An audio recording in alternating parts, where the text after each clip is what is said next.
Hey Holly. Um, why do I love you?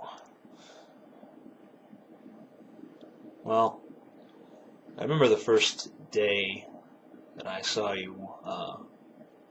You looked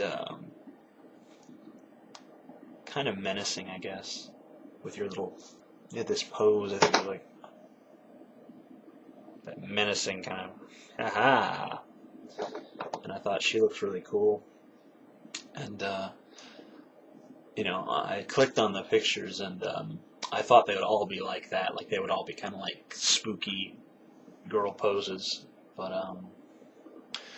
you had so many cute poses and you looked so friendly. Oh, and I thought you didn't have eyebrows, which was, in the small picture you couldn't tell that your eyebrows were just really light.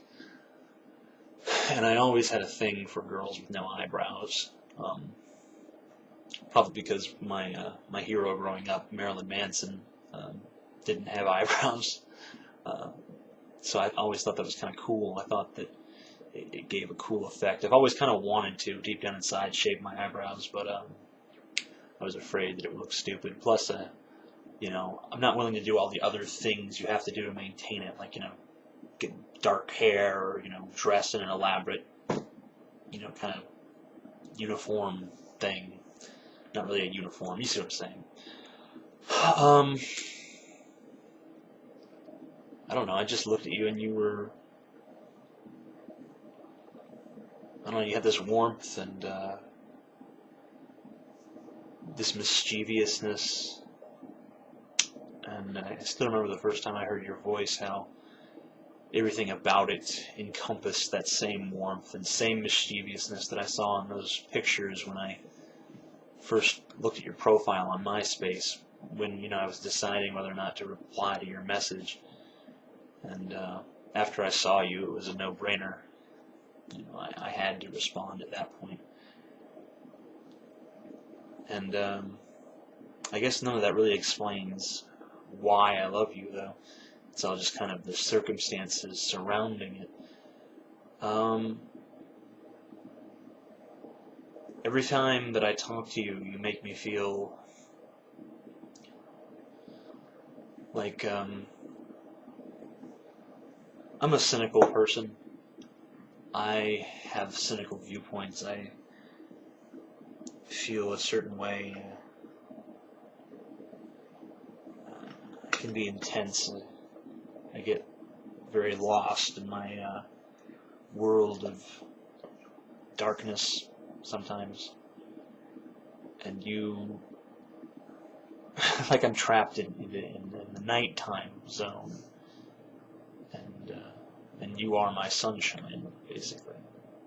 You bring the day. You balance me out. And maybe I balance you out too. I think that any good relationship is based upon people who complement one another by being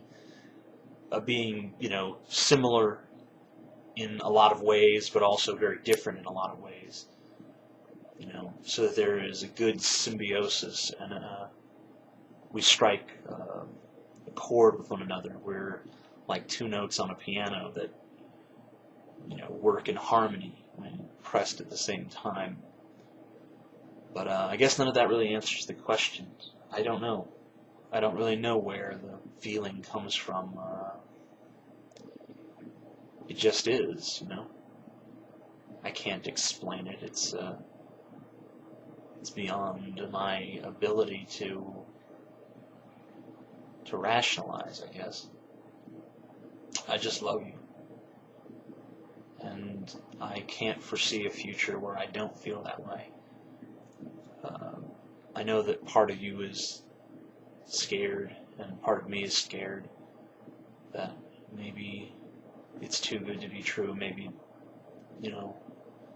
there will be rejection, and I'm sure there will be difficulties. I'm sure there will be things that we have to work to overcome, and I'm sure there will be habits that I have that will infuriate you, and I'm sure there will be adjustments on both sides, but I believe that my love for you well, I don't believe it. I know for a fact that my love for you is strong enough to overcome all of that easily, that all of that just seems trivial compared to how I feel.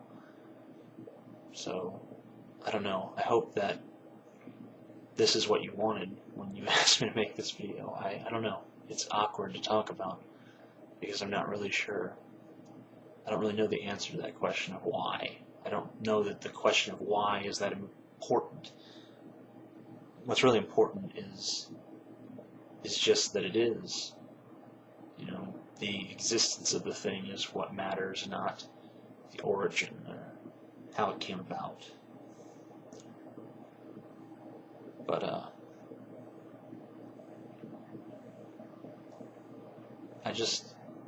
I love you perfectly.